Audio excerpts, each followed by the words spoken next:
punto pong ito ay makakasama natin si Emil Carrion para sa isang panayam. Good morning, Emil.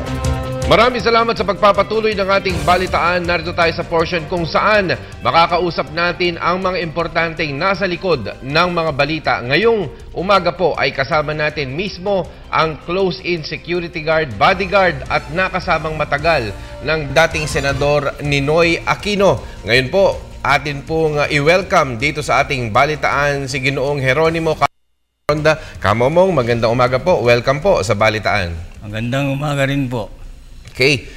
Tuwing sumasapit po ang EDSA Revolution, ang EDSA 1, ika nga itong Peaceful Revolution, kamomong ano po ang inyong naalala, ano ang hindi nyo makakalimutan sa inyong ika nga mga taon na nakasama nyo na buhay pa si dating Senador Ninoy Aquino nung nasa Boston pa kayo?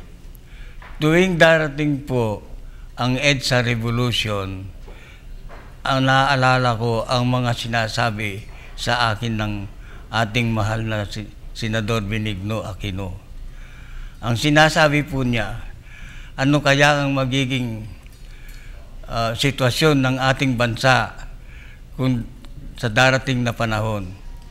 At palagi po niyang hinihingi ng tulong yung mga kapwa politikus na dumadalaw sa kanya sa Boston kung paano nila mapagtulong-tulungan mahango ang demokrasya at mapanatili ang kalayaan ng ating mamamayan.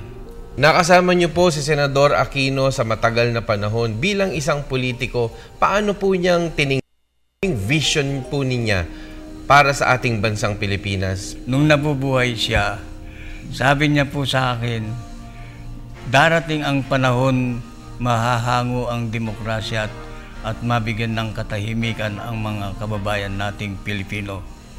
Ang hindi ko po makakalimutan, dahil nga po hindi ako nakasabay sa connecting flight namin from New York going to Korea, ang sabi po niya sa akin, pagdating niya sa Taipei, 20 minuto bago siya sasakay ng eroplano, sabi po niya sa akin, Momong, kung ano man ang mangyari sa akin, tulungan mo ang aking pamilya.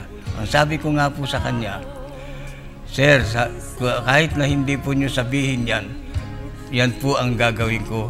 Naibalik ang demokrasya matapos ang ilang taon na namatay siya, inalay ang kanyang buhay.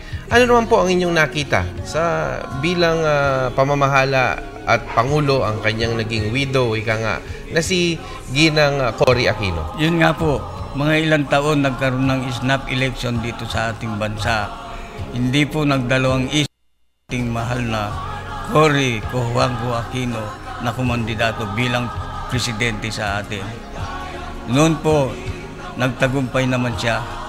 Doon po nagpatuloy na hango ang kahirapan at katahimikan at demokrasya ng ating bansa.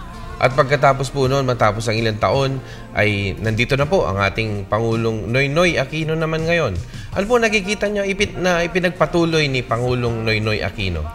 Yan na nga po, sa ngayon po, kahit na maraming mga politikus na nagsamantala sa kaban ng bayan, hindi po siya tumitigil. May lakas loob po siyang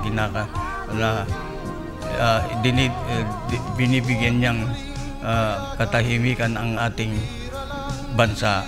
Kung mensahe niyo para sa ating mga kababayan at ganoon din kay Pangulong Aquino? Nananawagan po ako sa ating mga kababayan, mag-people's power po tayo ng dasal.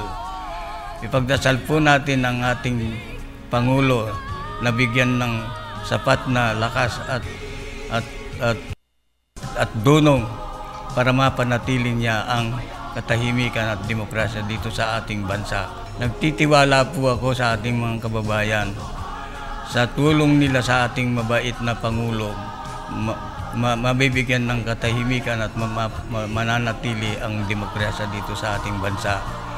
At saka po, pangalawang panawagan ko sa inyong mahal na Pangulo, bigyan po niyo ako, ipahiram niyo po sa akin ng ilang minuto na kausapin niyo ako.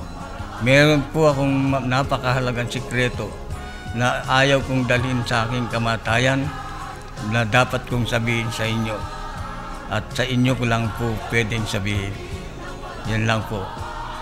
Maraming salamat. Yan po si Kamomong Jeronimo Kamomong Fronda. Magpapatuloy po